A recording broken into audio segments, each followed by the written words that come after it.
begin our conversation by reading the message that Cate sent. And as I said, she was very, very sad about being here today.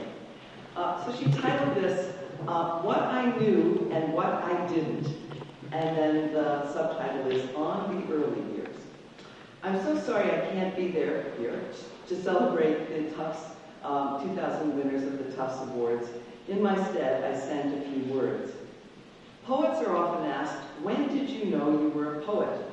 For me, it happened in high school, an all-girls boarding institution in which I was incarcerated for 4 years. There was a bookcase in the library stocked with paperbacks which you could take by signing your name and the title in a spiral binder. The bill went straight to the parents. Those shelves were the only place the school somehow missed in its endless control patrols.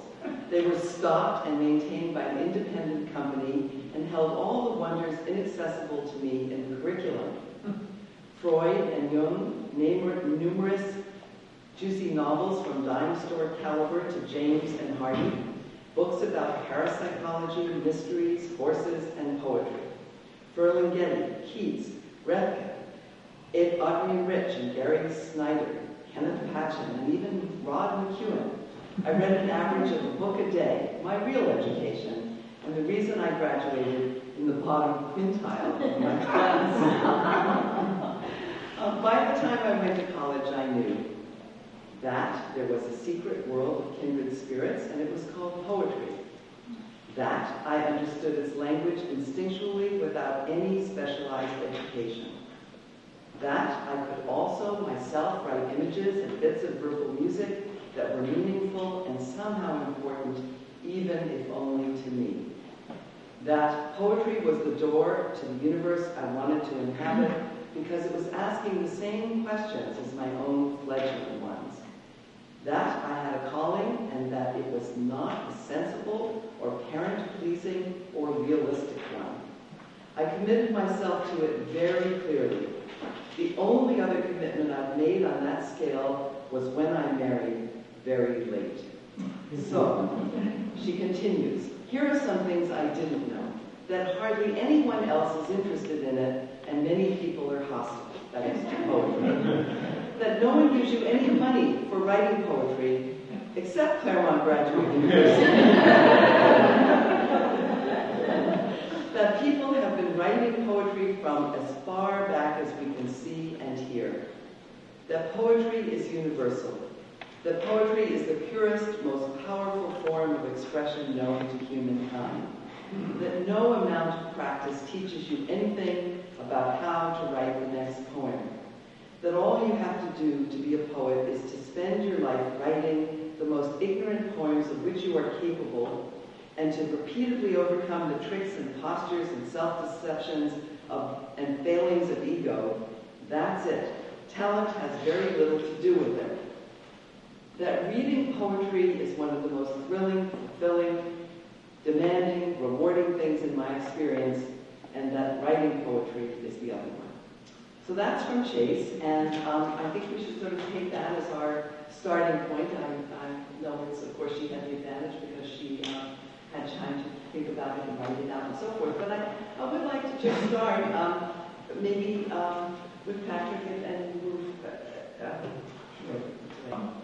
I feel a lot of kinship with what Chase wrote there. I think I wasn't sure what the assignment was. The early years, as in sort of, I don't know, 20 to 30, or now I'm thinking maybe more interesting is like 14 to 17. No, I think it's entirely up to you, and I think we should go up to 30 because I have a good one for 14, which is my first. I remember the very first poem.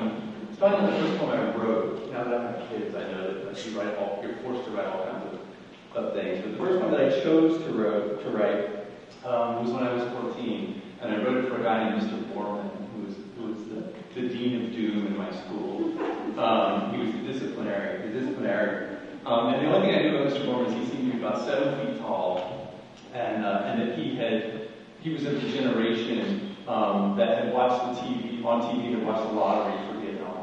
He was that age. And he had told us about watching birthdays come up and seeing who among his friends were going to the war. His didn't come up, but some of his friends did.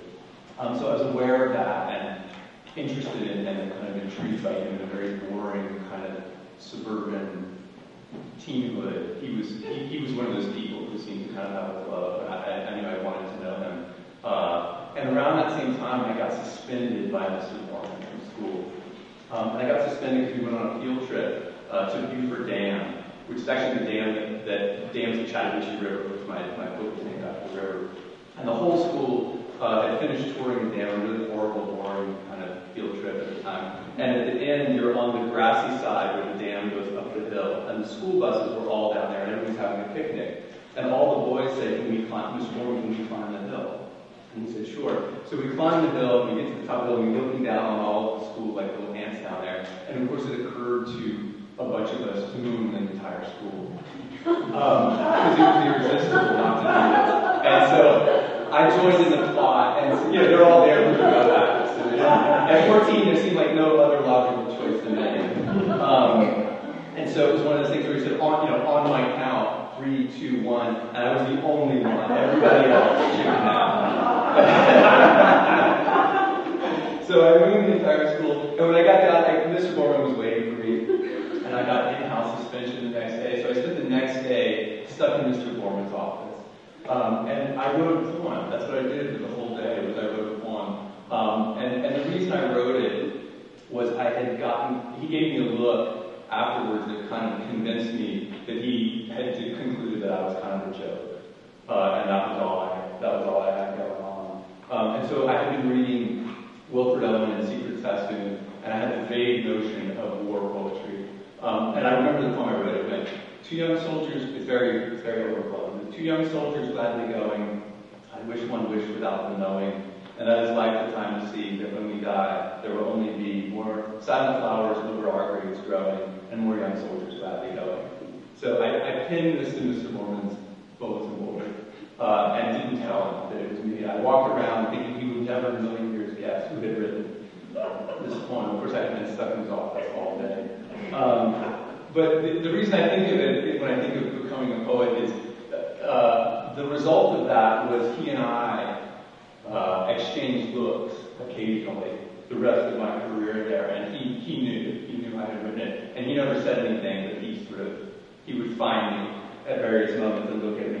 And it gave me this, I think, really life-changing feeling of the possibility of writing your insides out. And maybe a lasting sense of that as a one-to-one transaction. He was the only audience, but it worked. It did what I wanted it to do, and he never after had the sense that there was something going on in there. Regardless of how I still did lots of dumb things, and I still got in trouble a lot with him, but he never looked at me quite the same way again. And I think that experience became a kind of a template, and I got addicted to that idea that you might, in a one-to-one way, communicate something of the complexity. So that was it.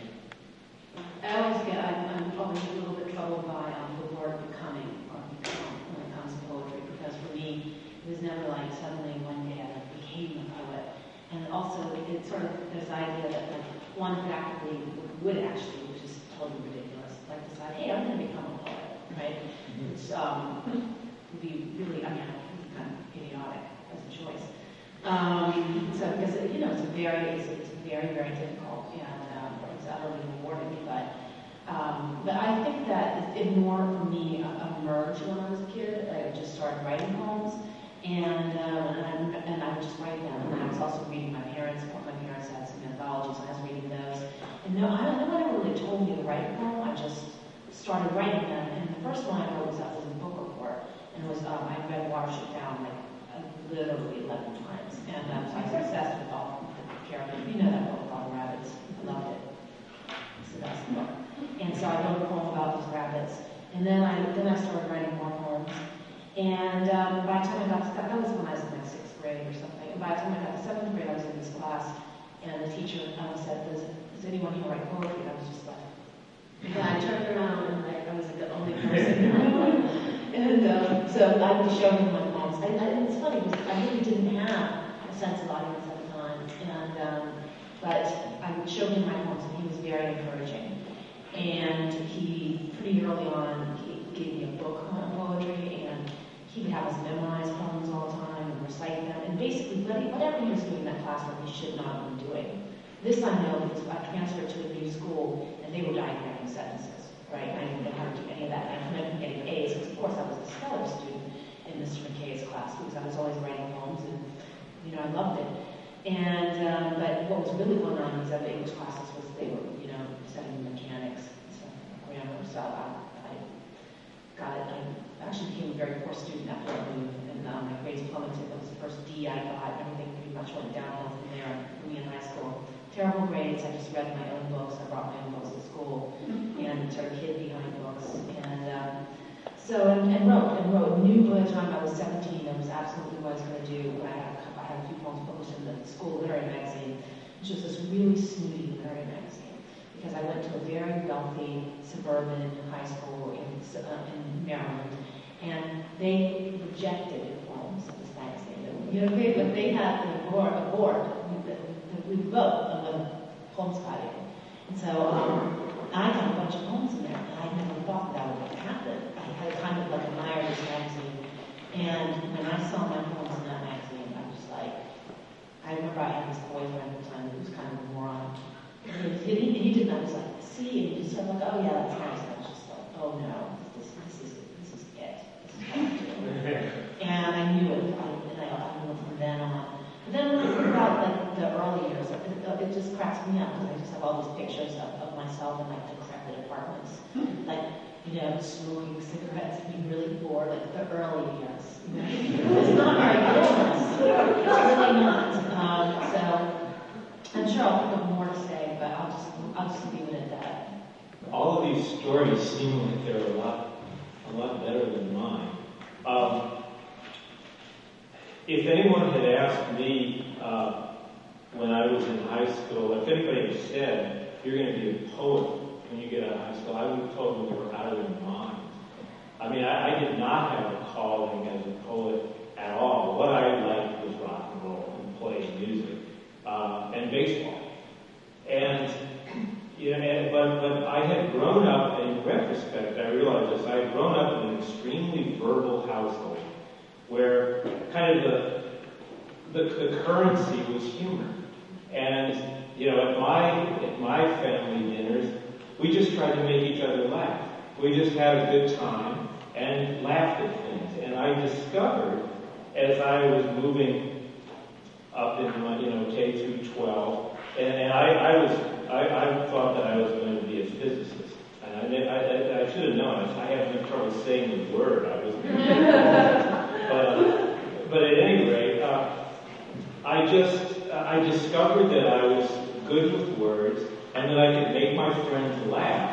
And I discovered a talent, I think about 10th grade, I discovered that I could, if somebody would give me some sort of challenge, I could write a rhymed, extremely dirty poem, like that, on a napkin, or something like that. And I was just quick, and I could do it. I mean, they weren't any good, but if you just get in a few of the right words, your buddies are all going to laugh.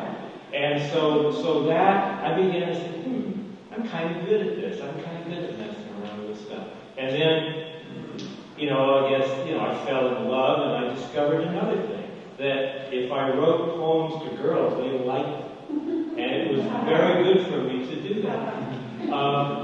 And so by the end of high school, I was still mostly interested in rock and roll, and I still would have never said I'd be a poet, but I began to say, well, I kind of like fooling around with words. I always read a lot, but not poetry. I read fiction, and I read poetry.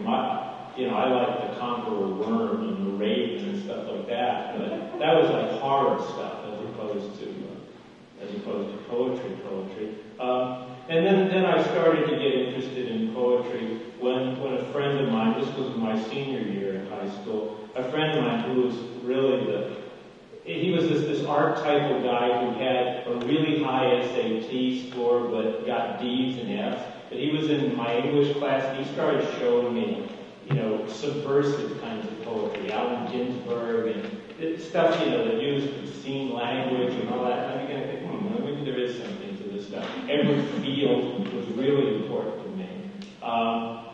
And so by the time I got to high school, I was starting to write things. I actually started to write some more serious things, and I just discovered, I really like this writing. I had enjoyed writing papers. It's hard to imagine, but I liked to write my school paper and the papers for school, simply because I began to realize, well, I like putting words together. And then as I discovered writing my own stuff, I began to like writing those papers less and less. And I guess that's pretty much it. I was telling Katherine that I spent my first 2 years in college as a physics major at Rice University, and only when I began to see that a lot of my friends in the sciences were way more interested in it than I was, that I began to realize, okay, I'm a dilettante scientist, but what do I really like? I like writing and reading, and of course all the way through rock music. So my sophomore year, I said to myself, I'm going to do something frivolous. I became an English major. I began to see myself as a writer, and I just said, it makes sense that all I want to do is play music and write, read, and stuff like that. That's who I really am. And so that was about the time, maybe 2021, I decided, okay, the die is cast, for better or worse. I think that in terms of thinking about sort of early memories, I think about the fact that I originally actually had wanted to be a painter. And that sort of started when I was actually in elementary school. And I grew up in a kind of, it was a small community, and it felt to me at the time at least a really small world. It wasn't actually because of my parents, but more sort of community and space that I grew up in. And I had this art teacher that it was really radical. She came into the school and she had like this giant hair, and and this bright lipstick, and was sort of really flamboyant and energetic, and told us things that she shouldn't have told us. It was kind of really great presence. She found a mannequin in her dumpster, or like in the dumpster behind her house, and dragged it into the class and dressed it, and wanted us to interact with the mannequin as if it was a child. It was definitely a little bit crazy, but it was the kind of crazy that I really responded to. And so her assignments were always these wonderful, bizarre kinds of things. And what I remember, in doing these assignments, this kind of thing, and I can only really, it's very hard to articulate, but talk about it in an instinctive way. This kind of door opened in my mind, and I was in a space that was really resonant for me. And so, a couple years later, also probably in elementary school, when I was reading E.E. comics, it was like I recognized this same space, and because I was kind of a very avid art student, but a very failed art student, that then became a medium that I realized I could actually work with and work into. And so from an early age, I think I recognized that space really instinctively, and kind of wanted to protect it in my life. And so the way that I ended up doing it, in some ways, my parents were, my dad was a scientist, he was a professor of forestry, and my mom was a teacher that was very interested in science. I kind of grew up in a very scientifically oriented family, and we were just horrified when at the university I was like, can I take these painting classes? Oh my God. Lovely, but, it was very, very practical. And so luckily for me, I also actually had a really avid love for the sciences, and so ended up doing a lot of study of evolutionary biology. And the reason I kind of tell you this is, I've spent now much of my adult life working actually as a scientist, so mostly in the field of genetics, so community and ecosystem genetics, conservation genetics, and more recently pediatric genetics. But it allowed me a kind of place where the separateness of the fields gave me space to have the separation, have poetry be in some ways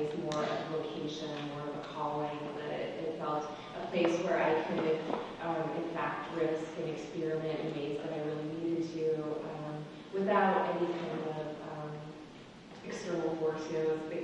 I didn't have to worry about the practicalities of health insurance and a paycheck because, I have a philosopher friend and we argue sometimes about what's the more like useless degree, poetry or philosophy.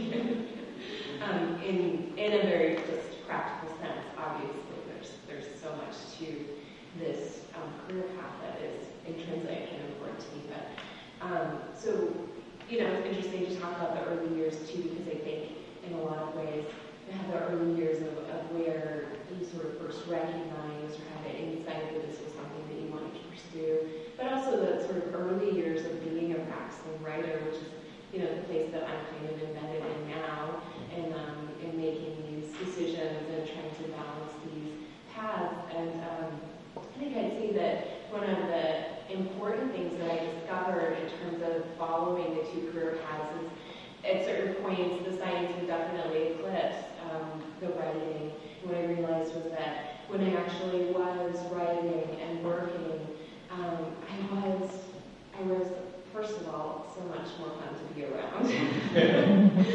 But that I was so much more engaged with the world. I was asking better questions. I was more curious, more passionate, more able to risk and challenge. And so for me, part of that then became very clear that in even the absence of sort of external validation, which believe me, I'm very grateful to have as well, that this was actually a really important part of my life, and that I had to work to find a way to continue to basically just at a very fundamental level sort of keep working.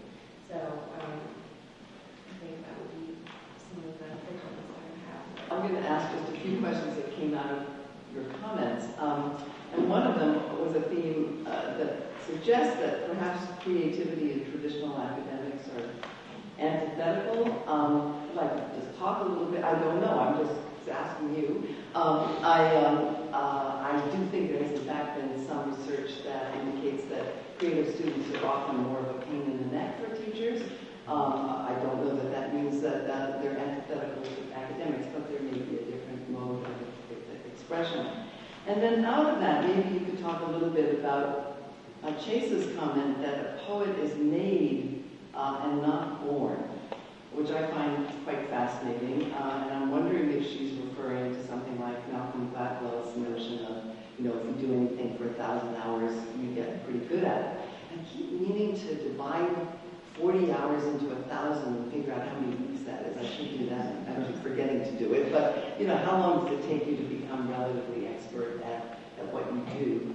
And then I might ask you to fold into that how you, as you make your way, how do you find a supportive community? How do you know that it isn't just your fantasy? I mean, we all go through, well, many of us go through a phase where we think we're going to be this or that, and then refine it, and then become more practical, and then hear our parents' voices, and so on and so forth.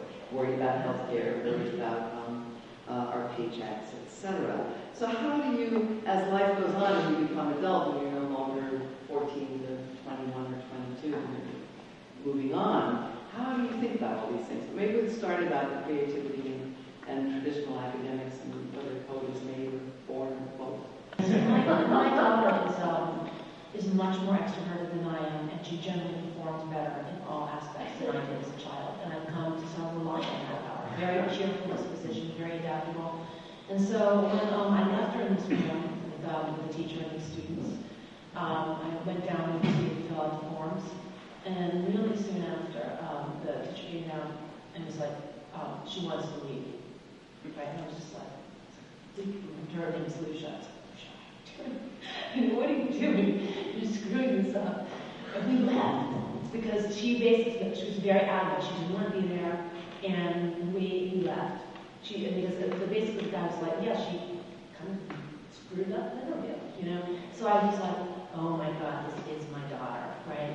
She did not want to be there. So in terms of thinking about education, I think first of all, academics and education, I think it really depends sort of where that's taking place. And just because I wasn't happy in school doesn't mean I'm not happy in school. I love school so much. I'm a professor right now, and I love being graduate school. I love college. I think it was sort of, what did Chase describe it? Her school as a prison, I guess.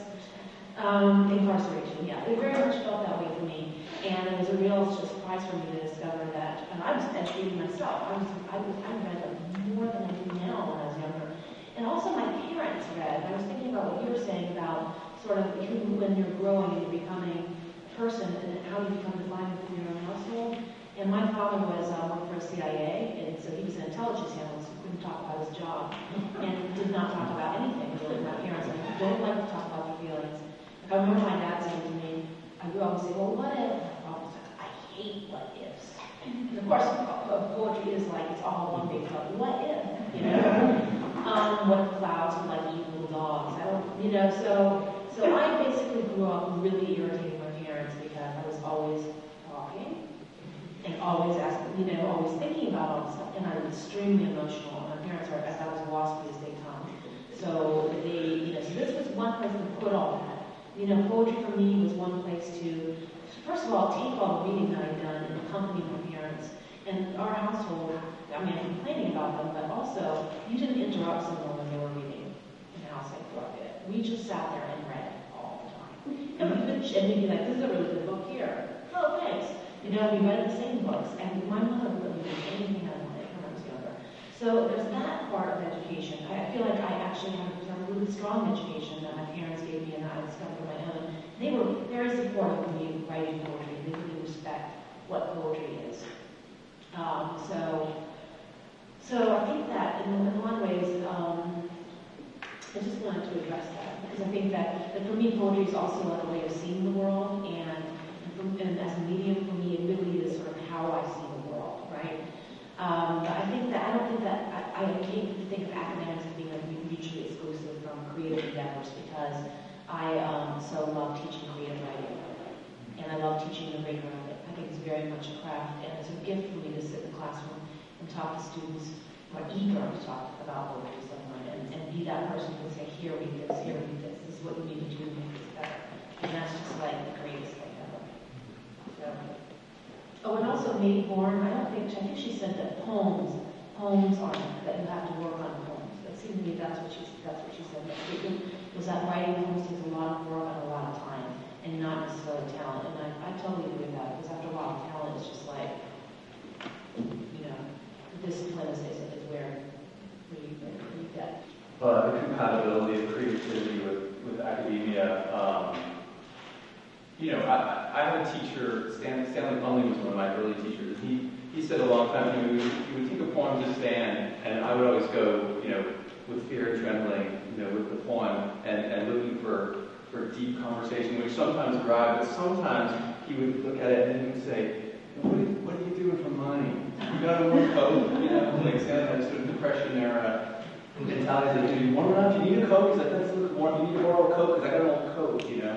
And what he communicated to me early on is, you know, with that mentality, he said, we got to get you a gig. He's like, what's your gig? He's like, can you do anything? Can you bartend? Like, I'm going to bartend. He's like, can you fix anything? You good with cars? Great with cars. I said, I know about computers. He's like, that's great. He's like, that's great. That's going to be your gig. You know? And eventually my gig went from being, and for 10 years my gig was computers. I was like the network computer guy at various places, which paid pretty well. I could make $20 an hour on that in the 90s. And it was my gig, and I worked noon to 6 p.m. and I wrote every morning. And the funny thing is, I think there's a tendency to, and then my gig turned into teaching, and now my gig is teaching. And I love it. It's a better gig than computers, but it's still a gig. It's a really great gig. But I think Stanley encouraged this sort of firewall between the two, whichever one it was. Be it, there was no difference, and the writing was always going to happen, hopefully on the safe side of the firewall, and all that other shit was going to go on. But then and he said to me at one point, he said, if you don't have a gig, he said you're not going to make it. And just when I was in the MFA program, there were a lot of very talented people, and he even said to me, he said, you'll see. He's like, not everybody. I said, so-and-so is so talented that the poems are so much better than mine. Her poems are so amazing this week. And I said, that's true, that's really true. He's like, not everybody's going to be. And he didn't mean make it as in like prizes and books. He meant like continue on, like keep going. who can keep going? And the reason I think of the made versus born is because I can think of so many incredibly talented, whip smart people, and I don't mourn for them not writing anymore. I think hopefully they're doing other good things, but a lot of them don't write anymore. I know that, and I know people who are super smart, and I still get together with some of them, and they still blow me away with what they're reading and how they're thinking about what they're reading, but they don't write anymore. So I guess I do think that notion of, I tend towards the made side. I mean, maybe a lot of people who are born, it's some combination that you still also within the circumstances have to align. And I guess I'd also just, to close this, would say, that seems to me a combination of just a kind of a complicated balancing act between a really fierce, selfish kind of determination, and just doggedness about continuing to do it no matter what, and then some luck and talent. But I don't think the determination, just hard-headedness, it can be everything. You keep talking about gigs. I'm going to have to talk about that because that's a musical term. Yeah. And that I think he was absolutely right. I don't believe that I would still be writing except I had a gig and I was a musician. It gave me a chance. I mean, I started playing professionally when I was still in high school, and I played for about 15 years. And it gave me a chance to work at the craft of poetry, to just grind it out, to go through a lot of rejection and so forth while I had time to write. And I also, every night, would get very positive responses from my music. So, if some poems came back rejected, and I'd get up there and I'd play some songs and everybody'd say, that's great. So I wasn't being crippled in the ego. I was able to persevere. I would probably get to bed about 3 or 4 a.m. and I would sleep till about noon or 1, and I would get up and I didn't have anything to do until it was time to eat and go to my gig. And so I had like 3 or 4 hours a day that I could write if I wanted to, every day. Just regularly, on the road, at home, whatever. And that's where I did my groundwork. That's where I learned what craft I learned, and that's where I began to publish, and I didn't have to worry about how am I going to eat with my poetry. And if a manuscript came back, I didn't have to say, what will I do now? I knew what I would do. I'd play music. I'd keep playing music. So I don't know what that had to do with any of the questions, but I thought that was such a good thing that Stanley Covey said, and it turned out to be so true. I know. One thing I wanted to say about the actual question is that I think this is pretty obvious, but academics are antithetical to creativity if the teacher is antithetical to creativity, and that's and if not, then they're not. And I've had some of both. One story which I remember. I was this rock and roll musician in Houston, and I had really long hair, and I was in a Shakespeare class at Rice, and I loved it. But just on the basis of my appearance and some things that I said in class, because that was Texas a long time ago, and I looked strange on campus. And I guess I have a sort of brash rocker attitude, I have to admit. But anyway, we had a test, the final exam. I totally aced it. I knew everything. And the teacher, I found this all out only because his pet was my girlfriend. The teacher said, Webb must have cheated on that. I don't know how he did it. He couldn't have done that. That kid sits there with hair. No way. So I've always held a grudge about that because I never cheated on a test in my life, and I didn't cheat on that one either. But that was a teacher who was threatened by creativity, I would say. So, his class wasn't that great, but the Shakespeare was magnificent, so what do I care? I'll talk a little bit about creativity in academia, in part because I actually had a really lovely lunch with Linda Gregerson this afternoon, and it's one thing that we were talking about is this idea that as any kind of academic, whether it's English lit or molecular biology, you sort of are taught a set of skills, critical skills, a certain level of, how we call it, the elevated discourse. You sort of learn this set of skills that allow you to operate in this way and move with fluidity in this environment. And I would argue that in many ways, creatively, you also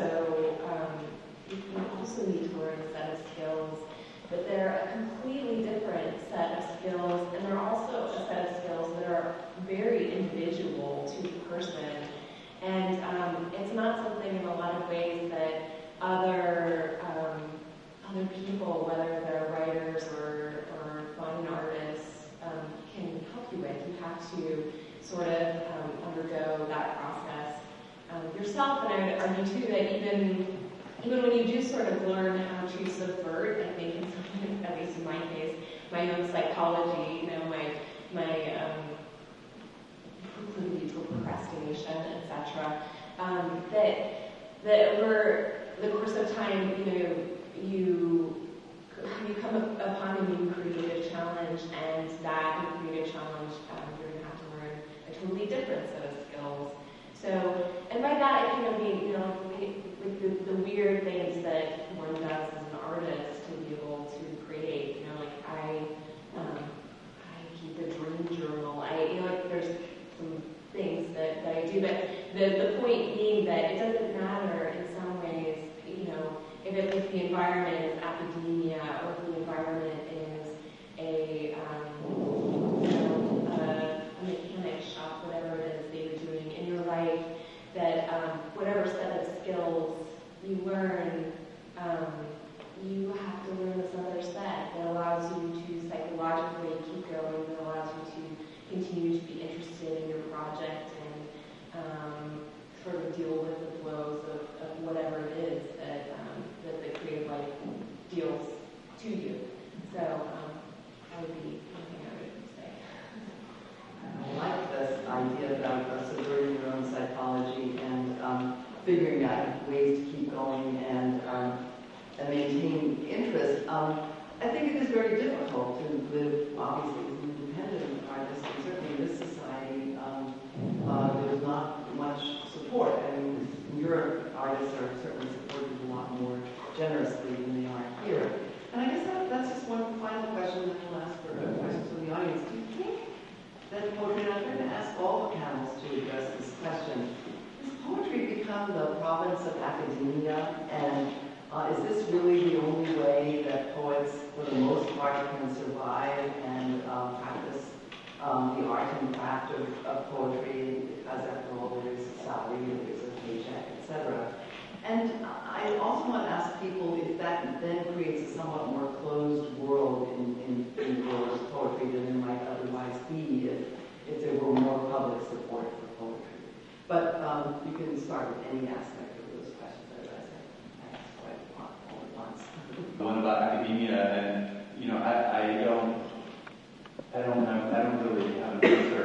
I don't spend a lot of time fretting about the influence. I have the summers off. I write. I turn my grades in a week, and I get to get back to work. So I don't feel any guilt or qualms or any reservations at all. It's the best way I know to make a living. So whether it's having some kind of those questions about what influence it's having on the literature being produced as a whole. I don't know. I know it seems to come down to individual decisions. And A, I think it's a great way to make a living. It allows me to write, and B, I love it. I really love teaching, so I can't imagine making a different choice. But that's the first one. I think this is actually, it is a familiar question, it's an important question. I agree with you, I very much, I actually like working at academia because I've discovered just things I like outside of poetry, like curriculum development, like here stuff, and I like working with people from other departments, and just, just thinking, I'm on all these committees, and just thinking about what an education is and what it should be, and so it's a great job, but I think part of your question is asking, do you have to, do all poets have to teach? And I don't think that's the case. I think that there's a lot of writers, and I think especially younger writers. I've seen a bunch of young writers who decide not to join the days, and this has a lot to do with the digital age. There's a ton of communities on the rise that are just there. They are digital communities, and they're digital magazines, and that's where a lot of younger writers, and I think that's one of them, are publishing, and they're kind of creating their own little empires, and I said communities 5 times, didn't I? But it's very, very interesting, sort of looking at what younger writers are doing and what sort of the structures for their lives looks like, what kinds of jobs that they have, because they don't all, right now there aren't teaching jobs. So if you're like, yeah, why don't you go teaching pre-writing programs? Like, well, I have to go die, so that job opens up for you. And I'm waiting for someone else to die so I can get their job. But I mean, that sounds really crass, but there's very, very little room to move in terms of that world. And so it's not wise, I think, to suggest to a student that, oh, you're going to get a teaching job, because that's not, it's very likely not true. So I often recommend my students to consider teaching in public schools. I mean, it's difficult. There's all kinds of different ways to do it. I think that the universities have sort of morphed into the patrons of poetry. I mean, it's not unlike patrons of the Renaissance or something. And the universities are in the process of morphing again, and who knows where they're going to end up. A whole chain of University of Phoenix that's stretched across the country seems to be what the CSUs are working to become, and other similar things. But for a while, this has been an amazing gig. It really is. I mean, I teach. It supports my poetry.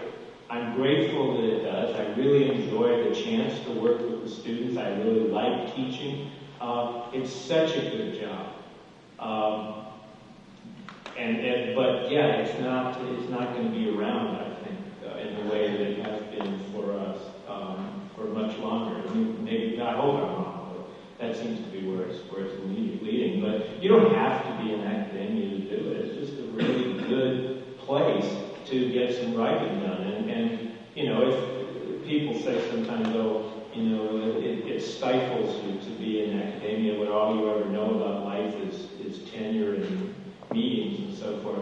And that's true for some people. But again, it's so individual. It depends on who you are and what you bring to it before.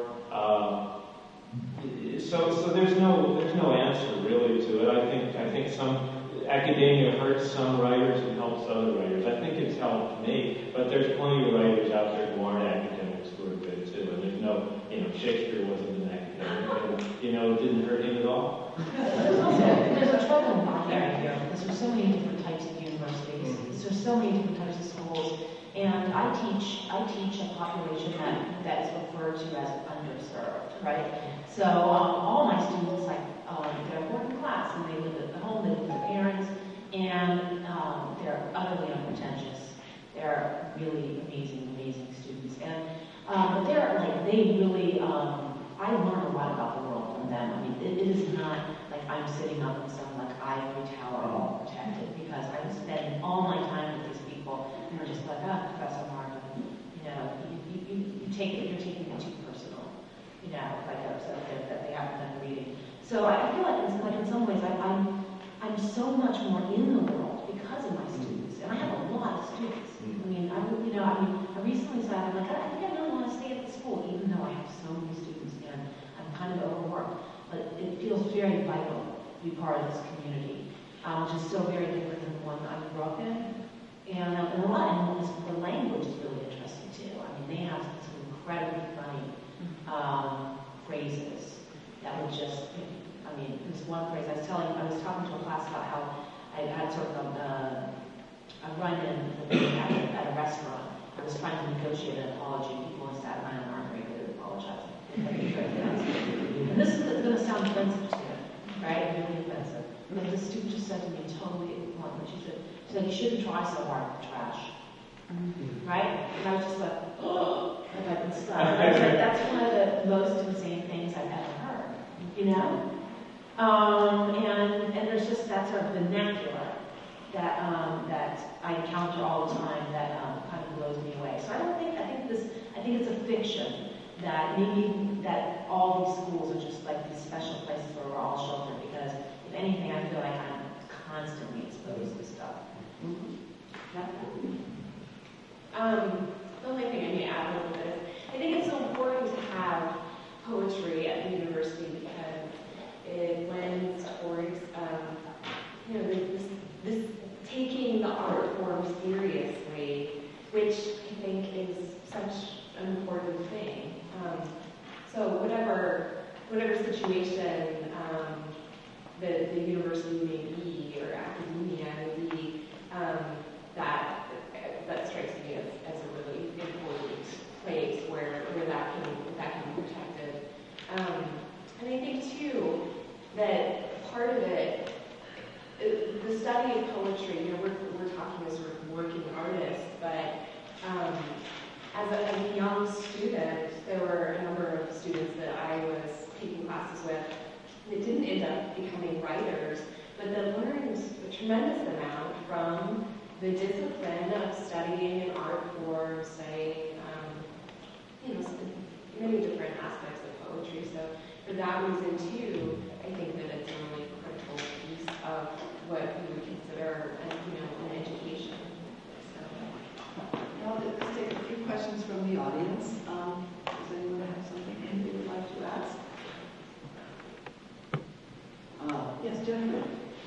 Patrick, did you ever go back to Mr. Borman? I did. They had me come back and read. And yeah, I did. And I actually told that story, and it was a really big hit. To the high school. I wanted to know how they knew it was your butt.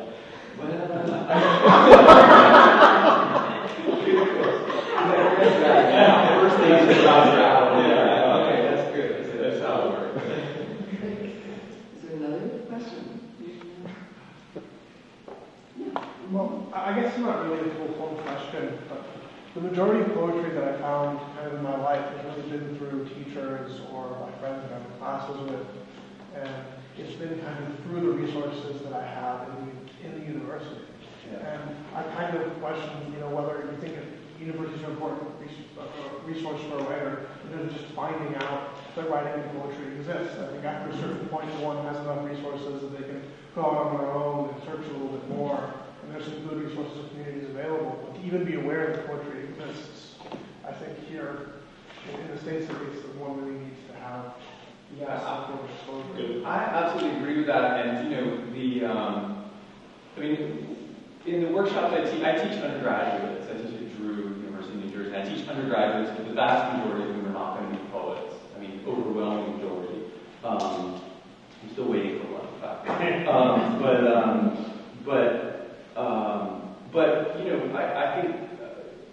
think the mood that develops when the workshops go well, it feels like we're in the French Resistance, like down in a bunker, fighting a good fight, And the world is raging out there, and it's just like the maw of Facebook and Twitter, and it's just, there's a scene in The Fairy Queen when the knight lops off the head of the dragon bearer. What comes shooting out of pages, and it's the anxiety of the printing press, right? It's multiplying error. And that, my workshops, I often have that same feeling that out the door is this kind of raging maw of just talk and lather. And when the workshop goes well, it's a place where we single task, right? We do not multitask. We use paper. They write on the drafts in the margin. We don't do any. We look at one line of one poem for half an hour.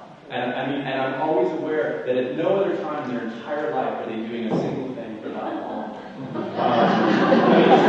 I seldom do it other than when I'm writing or reading poems. You're never doing one thing, and they always. I used to let them kind of bully me about, can't we, instead of using paper, can we can we all bring our laptops, you know, or can you project it up? And I finally just said once in a while, I was like, no, like, because I tried it. And of course it doesn't work because you can't keep the Wi-Fi from letting the Dragon of Error skew the pages. So you know, I guess I agree with you. Even if they become dentists and doctors and lawyers and whatever they end up doing, I love the idea of sending them off, having spent some time reading some poems, and the great hope is that they would, not just the ones we read, but that they would go on and get hooked, you know, down the road. There's also the fact that poetry is so micro. I think it teaches all students how to write. And so it's, and of course they would connect to it, you know, and I would, same as you, my workshop, it's like, it's a very special place, and it's a really intense atmosphere. And last semester, this guy just kind of like walked into the middle of our class, and we're all just like, and it was so strange, because it seemed, I realized we were doing such, we were undertaking this very unusual activity in this room.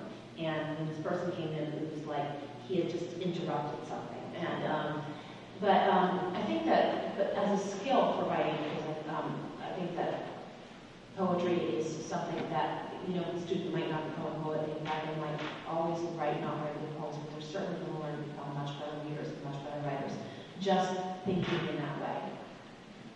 I also wanted to add in some ways, I think that is actually a pretty American phenomenon in this way that, for example, I was traveling to Cuba a year ago to try to find the translations of a Cuban poet, and I tried to find the original poems of a Cuban poet whose work has not been translated because I wanted to work on some of the translations. So I had to go through all of these, you know, it's just like these tiny little book stands on the street of kind of like read through and try and find some of what I was, you know. And I had this experience over and over again, and this is not the only country that this has actually happened to, where, you know, I would be looking through, and they're like, oh, who were you looking for? Dulce Maria Leonaz, and they're like, oh my God, Dulce Maria Leonaz. And then pretty soon they're speaking her poems by heart. They've invited all of their friends over. It becomes this huge party in the middle of the street where they're like, no, no, no, no. You don't know this one. You have to know this one. And this is not that reading. This is like an incredible sort of like oral tradition. And like I said, this has happened to me in other countries, you know, as well. So in some ways, you know, it's a sad thing that poetry is not a part. So, you know, it's not as intrinsic to the habits of our daily lives, maybe as it is in other places in the world. And, you know, because it isn't, then it means that it's very necessary for the universities to be places where we can learn and be taught about this art form. But yeah, I have to say it was really remarkable experience. Did you want to add anything? I just really agree with what they said. I mean, you know, they're describing, you know, when you talk about what you get out of a poetry writing classroom, graded reading poetry, that's what the liberal arts education is all about. That's what it is. So it's, yeah, I just agree completely. Well, let's